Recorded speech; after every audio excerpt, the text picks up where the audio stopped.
جو لوگ کہتے ہیں پیغمبر معصوم نہیں ہے، ان کی ایک دلیل قرآن کریم سے یہ ہے، انا فتحنا لک فتحا مبینا لیغفر لک اللہ ما تقدم من ذنبک وما تأخر۔ کہتے ہیں قرآن کہہ رہا ہے ہم نے آپ کے گناہ کو معاف کر دیا، تو گناہ تھا تو تبھی معاف کیا نا، اگر نہ ہوتا تو معاف کسے کرتے؟ اس سے معلوم ہوتا ہے کہ نبی سے گناہ ہوتا ہے۔ ہم پھر اس کے جواب دیتے ہیں کہ ضم مضاف ہے، کاف مضاف الیہ ہے، اور اضافت سے معنی بدلتا ہے۔ محبت ماں کی طرف ہو تو معنی اور ہے، بیٹی کی طرف ہو تو معنی اور ہے، بیوی کی طرف ہو تو معنی اور ہے، بہن کی طرف ہو تو معنی اور ہے۔ لفظ محبت ہے، اضافت سے معنی بدلتا ہے، ضمن کی اضافت سے معنی بدلتا ہے۔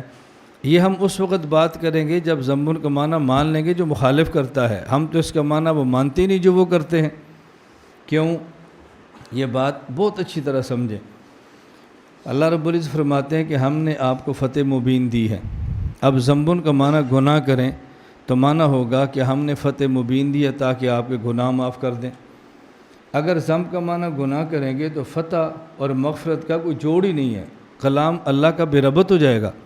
یہ بات تو ٹھیک ہے، ہم نے فتح دی اب خلافت قائم کریں، ہم نے فتح دی اب شریعت نافذ کریں، ہم نے فتح دیا ظلم کا بدلہ لیں، ہم نے فتح دیا مسلمان مکہ کو دوبارہ آباد کریں، ہم نے فتح دی اسلام کا نام بلند ہو جائے۔ یہ بات تو ٹھیک ہے، ہم نے فتح دی آپ کے گناہ معاف کر دیں۔ فتح کا گناہ کی معافی سے کیا تعلق ہے؟ مولانا قاسم صاحب الیکشن لڑیں اور ہم کہیں جی مولانا صاحب الیکشن جیت گئے ہیں لہٰذا ان کے گناہ معاف ہو گئے۔ بھائی جیت گئے ہیں تو ہمارے کام کریں گے نا، جیت گئے ہیں تو اسلام کی بات کریں گے۔ تو فتح کا مغفرت سے کیا تعلق ہے؟ اس لیے ضمن کا معنی آپ گناہ کریں گے تو کلام بالکل بے ربط ہو جائے گا۔ یہ بات سمجھ آ گئی آپ کو؟ اس لیے ہم کہتے ہیں تین لفظ سمجھیں۔ نمبر 1 غفران، نمبر 2 تقدم اور تأخر، تقدم اور تاخر جو مصدر ہے، نمبر 3 ضم۔ غفران کا معنی ہوتا ہے ڈھانپ لینا۔ عربی زبان میں جو لوہے کا ٹوپ خود سر پہ پہنتے ہیں میدان جنگ میں، اسے کہتے ہیں مغفر۔ یہ سر کو ڈھانپ لیتا ہے اور زخم نہیں ہونے دیتا، اسلحہ نہیں پہنچنے دیتا۔ اور ضمبن عربی زبان میں کہتے ہیں دم کو، جو جانور کے پیچھے لگی ہوتی ہے۔ اور اسی مناسبت سے الزام کو بھی ضمبن کہتے ہیں کہ الزام منہ پر نہیں لگاتے، پیچھے لگاتے ہیں، مناسبت ان میں۔ اور تقدم کا معنی ہے مکی زندگی، تاخر کا معنی ہے مدنی زندگی۔ اب آیت کا معنی کیا ہے؟ مکہ والے الزام لگاتے شاعر ہیں، مکہ والے کہتے مجنون ہیں، مکہ والے کہتے ساحر ہیں، مکہ والے کہتے قیادت کا شوق ہے، الزام تھے۔